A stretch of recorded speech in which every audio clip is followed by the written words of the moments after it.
안녕하십니까. 언제나 늘 감사드리는 두산에너빌리티 주주님들, 너무나도 축하드리도록 하겠습니다.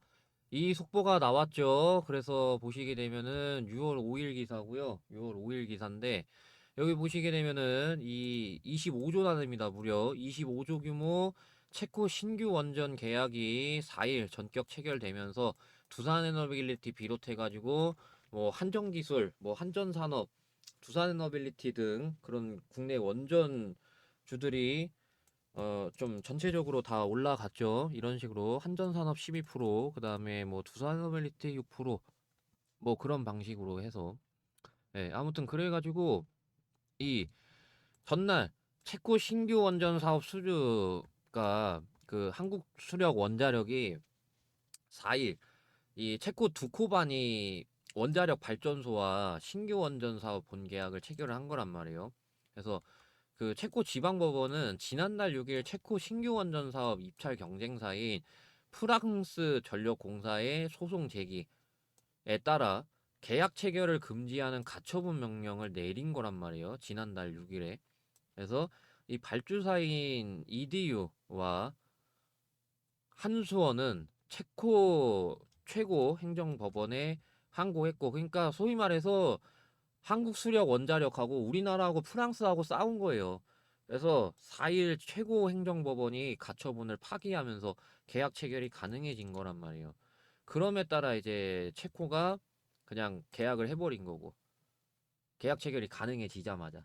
그래서 보시게 되면은 이 체코 신규 원전 사업은 1000메가와트급 두코바니 5호기, 6호기를 2036년, 2037년까지 건설하는 그런 프로젝트란 말이에요. 그래서 한국 수력 원자력은 미국 웨스팅하우스, 프랑스 EDF와 3파전 끝에 지난해 7월 우선 협상 대상자로 선정돼가지고 체코 측과 협상을 진행을 했던 건데, 그래서 지난달 7일 계약을 맺을 예정이었지만은 프랑스가 이제 이의 제기를 하면서, 근데 결국에는 그게 그 4일 어제, 그러니까 그 수요일 날 이제 최고행정법원이 가처분 파기하면서 계약 체결이 가능해짐에 따라 체코가 이제 바로 해버린 거죠. 그래서 이런 그 체코 신규 원전 계약은 대한민국 원전 수출 역사상 아랍에미리트 바라카 원전에 이은 두 번째 성공 사례라고 합니다. 그래서 이번 체코 원전 수주는 그 우리나라가 세계 최대 원전 강국인 프랑스를 제치고, 그러니까 이게 의미가 있는 거죠. 세계 최대 원전 강국인 프랑스를 제쳐버리고 글로벌 원전 시장의 중심인 유럽에 처음으로 교두보를 마련했다는 점에서 의미가 상당하죠. 그렇기 때문에 중소기업, 중견기업을 비롯한 국내 원전 공급망 전반에 일감을 창출하면서 침체했던 원전 생태계에 활력을 불어넣는, 그러니까 원전이 이제 좀 그 1분기라던가 해가지고 매출이 좀 잘 안 나왔었잖아요, 상대적으로. 그러니까 여기랑 좀 비교했을 때 보시게 되면은 작년 4분기하고 비교했을 때라던가 작년 1분기하고 비교하면 아무래도 좀 전체적으로 좀 못 나왔잖아요. 그죠? 자, 여기서도 보시면은 한전산업도 그렇고 물론 작년 1분기하고 비교하는 괜찮죠. 근데 이제 작년 2분기하고 비교하면은 예, 뭐 한전기술도 그렇고 뭐 두말할 것도 없죠. 예, 이런 식으로 이제 좀 1분기 전체적으로 원전이 안 좋았잖아요. 근데 그런 것들을 이제 그 활력을 불어넣는 그런 계기, 그러니까 실적 바닥 찍었다 이런 얘기를 하고 싶은 거예요. 아무튼 그래가지고 그 한수원이 체코의 테멜린 원전 건설에서도 우선 협상권을 확보한 뒤 최종 계약까지 이른다라고 하면은 유럽 원전 시장에서 한국 원전 입지는 더욱 강화될 수밖에 없죠. 거진 이제 예, 아무튼 그래가지고 뭐 리스크가 좀 있기는 있어요. 어떤 리스크가 있냐면은 유럽 연합이 역외 보조금 위반 조사에 나서는 등 법적 리스크가 완전히 해소된 건 아니지만, 그래도 이런 그 소식 자체가 너무나도 의미가 크다라는 거죠. 아까 이 말씀드린 체코 원전 수주가 세계 최대 원전 강국인 프랑스를 제쳤으니까. 아무튼 그래가지고 이 EDF는 한수원이 한국 정부로부터 실질적인 보조금을 지급받아 불공정 경쟁했다고 주장을 하는데, 그래서 EU 집행위원회에 역외 보조금 규정 위반 여부를 조사해 달라고 뭐 요청을 했지만 이 EU 집행위는 관련 규정 위반 여부 확인 위해 직권 조사를 검토하고 있어요. 그래서 그런 리스크가 좀 있지만 이 한전기술도 그렇고 그다음에 뭐 한전산업도 그렇고 두산에너빌리티도 그렇고 전체적으로 이렇게 다 이렇게 좀 장대 양봉이 나옴에 따라 이거를 인정하는 게 더 크다라는 거죠. 세계 최대 원전 강국인 프랑스를 제친 이거에 이제 더 의미를 굉장히 좀 크게 두고 있다라는 겁니다.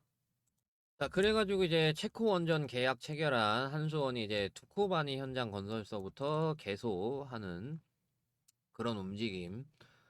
그래가지고 이제 앞으로 체코 두코바니 지역에 1000메가와트급 한국형 원전 APR 1000 두 기를 공급할 예정입니다.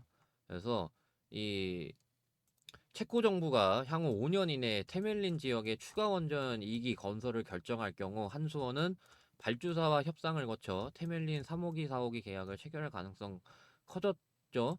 네, 그래가지고 이 발주사는 우선 킥오프 회의를 개최한 뒤 본격적인 프로젝트 돌입합니다.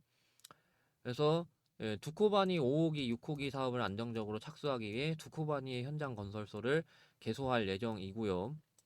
이 현장 건설소를 통해 전문성과 역량을 갖춘 파견 인력을 선발하고 부지조사를 포함한 주요 사업 초기 업무를 신속히 추진할 예정입니다. 그에 따라 이제 한수원은 주 계약자로서 한정기술은 설계, 여기 이제 두산에너빌리티가 떡하니 있죠. 한정기술은 설계 맡고 두산에너빌리티는 주기기, 시공, 그다음에 대우건설이 이제 좀 보조 시공 그런 느낌이죠. 그래서 한정 KPS는 시운전 정비 등과 함께 설계, 구매, 건설과 시운전 및 핵연료 공급 등 원전 건설 사업 전체를 공급하게 됩니다. 그래서 이에 따라 한정기술, 한정 KPS, 한전연료, 두산에너빌리티, 대우건설 등을 비롯한 팀코리아와 함께 각 회사의 참여 분야별로 하도급 계약을 체결할 예정입니다. 그래서 이런 체코 소식이 있었는데, 근데 체코 소식 말고 중장기적으로 놓고 봤을 때, 자, 이제는 그 이재명이 됐죠. 이재명이 이제 대통령 됐는데, 자, 이제 그 이런 소식이 이재명이 대통령 되자마자 이런 소식이 나왔단 말이에요. 그래서 요건 이제 좀 개인적으로 이제 좀 그 뇌피셜인데 이재명 후보가 그러니까 이제 이재명 대통령이죠. 이재명 대통령이 원전 자체에 대해 다소 비판적인 그런 입장이라는 말이 좀 많았잖아요. 그거를 이제 좀 어느 정도 좀 뒤집어 엎으려는 그런 의도로도 좀 볼 수 있다라는 거죠. 왜? 3기 민주정부인 문재인 정부가 탈원전 정책에 원전 반대하는 그런 정책을 추진했던 만큼 대규모로 원전을 늘리는 것보다 재생에너지 중심 정책 기조를 적용하겠다는 것이 이 후보 측의 이재명 대통령의 에너지 정책 목표였는데 근데 이제 이재명 대통령이 되자마자 그런 그 체코 그 계약 체결 그런 소식이 뜸에 따라 이런 그 원전 자체에 대해 다소 비판적인 입장을 좀 어느 정도 뒤집어 엎으려는 그런 의도로도 볼 수 있다라는 거죠. 그렇기 때문에 앞으로 이재명 대통령이 그 계속해서 대통령 끝날 때까지 한다고 하더라도 두산에너빌리티는 뭐 그런 리스크가 전혀 없는 거죠. 그러니까 이 여기서 계속 주춤했었던 거를 뚫어냈고 이렇기 때문에 이제 다음 구간까지 갈 수밖에 없단 말이에요. 제가 전에 얘기했었잖아요. 어느 정도 44,000원 라인이 그 아랫갭자리라던가 해가지고 있었다라고. 그래서 그 옛날에였죠? 옛날에 그 요런 부분 있잖아요. 그 보시게 되면은 요런 그 갭자리 관련해가지고 제가 좀 얘기했었잖아요. 이게 과거에 그러니까 지지선이었던 게 이탈되면 저항으로 바뀐다라고 이게 지지저항. 그래서 옛날 게 그 가격 다시 오면은 통한다라고 좀 말씀드렸었잖아요. 그런 거에 의해서 이제 마침 뭐 증권 목표가도 44,000원이었다. 이제 그래가지고 좀 단기적으로 한번 누른 거 그것밖에 안 된다라는 거예요. 그래서 제가 좀 말씀드렸었는데 그러면 이제 이 다음 구간을 찾으면 된다라는 거예요. 그래서 이 다음 구간이 제가 봤을 때는 어느 정도 좀 이런 라인이라던가 47,000원이라던가 그다음에 5만 원 부근에서 어느 정도 얘네들이 계속 막혔단 말이에요. 그렇기 때문에 제가 봤을 때는 이 44,000원 다음 구간이 여기 다음 구간이 어느 정도 5만 원이라는 거예요. 그래서 제가 얘기하고 싶은 거는 그 하나오션 같은 거 있죠. 하나오션 같은 거 보시면은요. 얘네가 얼마 못 가고 이렇게 또 막혔었잖아요. 이런 식으로도 해가지고. 그게 어느 정도 얘네들이 그 이격도 와서 이제 그런 거란 말이에요. 그런 관점으로 놓고 봤을 때 5만 원 정도면은 이제 그 40도 후반이기도 하고, 물론 더 갈 거예요. 네, 물론 당연히 더 갑니다. 근데 단기적으로 좀 이렇게 올라가는 게 계속 올라가고 있잖아요. 그래서 제가 지금 이거 얘기하고 싶은 거는 뭐 이런 거라던가, 그래서 한번 좀 누를 수는 있다. 그게 이제 그 5만 원 부근 아니면은 5만 원 부근 아니면은 이격도가 224일선 기준으로 50도 중반 뭐 이런 거라던가. 그래서 제가 봤을 때는 이격도냐 5만 원이냐 둘 중에 하나 막힐 거예요. 이격도 5만 그 이격도 50도 중반으로 간다라고 하면은 뭐 6만 원이라던가 6만 5천 원이라던가 뭐 그런 가격대로 좀 볼 수가 있겠죠. 그래서 이렇게 말씀드리면서 오늘 영상은 여기까지 하겠습니다. 감사합니다.